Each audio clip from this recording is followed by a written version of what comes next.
یعنی اگر مشوروں میں ٹکراؤ ہو جائے، ٹکراؤ اس کو نہیں کہیں گے ایک طرف تو کم شرطیں رکھنے والے دوسری طرف پوری شرطیں رکھنے والے، نہیں، پھر پوری شرطیں والے مقدم، پھر ٹکراؤ نہیں ہوگا۔ مثلا 5 افراد سے آپ نے مشورہ لیا، 5 میں سب شرطیں پائی جاتی ہیں، متقی، پرہیزگار، رازدار، دوست، ہمدرد و خیر خواہ، سب شرطیں،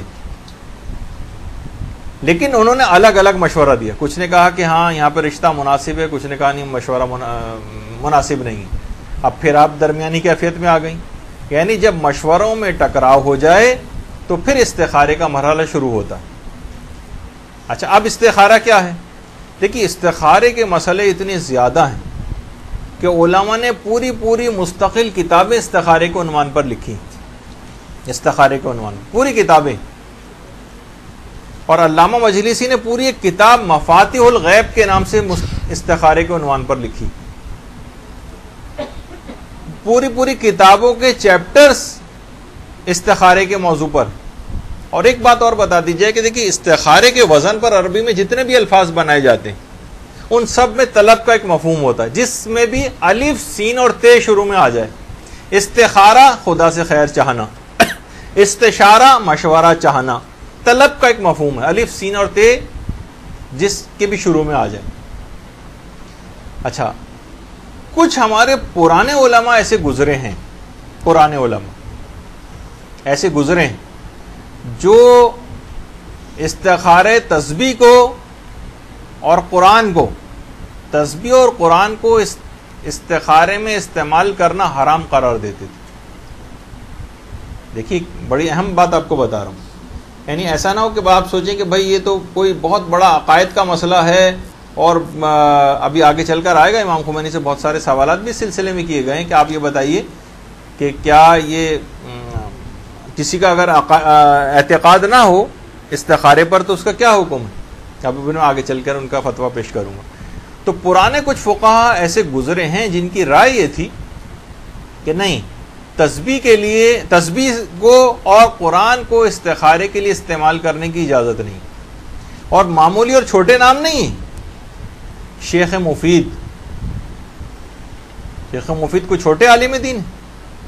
سید مرتضیٰ ابن ادریس ہلی محقق طوسی، یہ کہتے تھے کہ جائز نہیں ہے استخارے کے لیے قرآن کو اور تسبیح کو استعمال کرنا۔ دیکھیے، سب شیخ مفید جن کو امام زمانہ علیہ الصلوۃ والسلام نے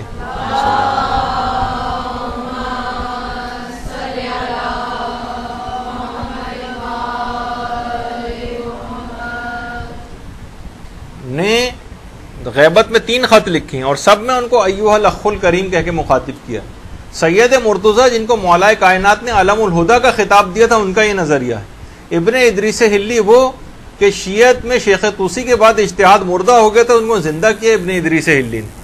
محقق طوسی خود کتنے بڑے محقق کے نام سے مشہور ہوئے، یعنی ان سے بڑا کوئی کہا جاتا ہے کہ محقق کوئی، یعنی جس کو ریسرچ کرنے والا جو ہے، ان جیسا کوئی نہیں گزرا۔ تو عام عالم نہیں تھے یہ لوگ، لیکن وہ پھر بھی کہتے تھے، اور خاص وجوہات تھیں جو بھی آگے چل کر گفتگو میں ذکر بھی ہوں گی۔ تو سب سے پہلے تو ایک مسئلہ دماغ میں یہ رہے کہ یہ اتنا مسلم الثبوت ایسا مسئلہ نہیں ہے، نہ کوئی عقائد والا معاملہ ہے کہ جس کی کوئی مخالفت نہیں ہو سکتی، یا کوئی فتویٰ ایسا کبھی آپ کے سامنے آ جائے تو آپ کہیں گے یہ تو بڑا قیامت ڈھا دی ہے انہوں نے اس قسم کا فتویٰ دے کے۔ نہیں، یہ پہلے بھی اس قسم کا مسئلہ رہا ہے۔ پھر ایک مسئلہ ہے استخارے میں وکالت کا، کہ استخارے کے اندر وکالت استخارے میں، آج کل کے تو خیر سارے جو مراجع ہیں ہمارے، وہ کہتے ہیں کہ رجا کی نیت سے ہم کسی کو بھی وکیل بنا سکتے ہیں، کسی بھی عالم کو کہ بھئی ہمارے طرف سے استخارہ دیکھ دیجیے۔ لوگ خود سے استخارہ کرنا نہیں جانتے، عالموں کے پاس آتے۔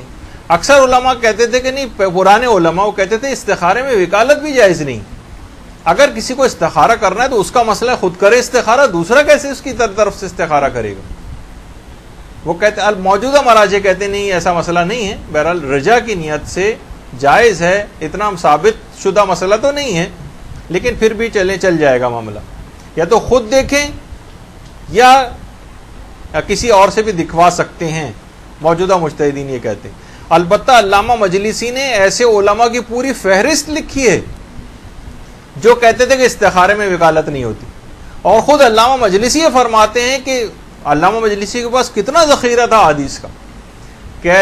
فرماتے ہیں کہ میں نے ذخیرہ احادیث میں سے ایک حدیث بھی ایسی نہیں دیکھی کہ لوگ امام کے پاس آئے ہوں قرآن لے کر یا تسبیح لے کر کے مولا ذرا ہماری طرف سے استخارہ دیکھ دیجیے. ایک حدیث بھی نہیں. تو بہرحال یہ نہیں ہے کہ اگر حدیث نہیں ہے تو ہم حرام قرار دے رہے ہیں اس کو, نہیں, یہ بات نہیں. رجا کی نیت سے جائز ہے, چل جائے گا, دوسری طرح بھی کروا لیں. لیکن پرانے علماء جو کہتے تھے کہ جو خود صاحب معاملہ ہے, جس کا اپنا مسئلہ ہے, وہ خود استخارہ کرے, کسی اور کے پاس کیوں جا رہا ہے کہ میری طرف سے استخارہ کر دو, خود سیکھ لے اس کو. برحمتك يا أرحم الراحمين وصلى الله على محمد وآله الطاهرين.